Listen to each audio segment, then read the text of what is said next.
You've heard it your whole life, stop cracking your knuckles or you'll get arthritis. But guess what? That's total nonsense. Science has spoken.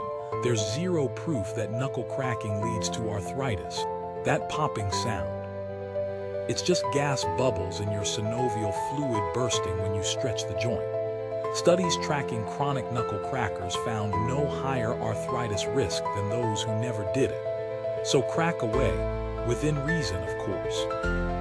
Just don't blame it for stiff joints later, because that's one myth officially busted. So, will you keep cracking those knuckles guilt-free? Drop a comment and let us know. Don't forget to like and follow for more myth-busting truths.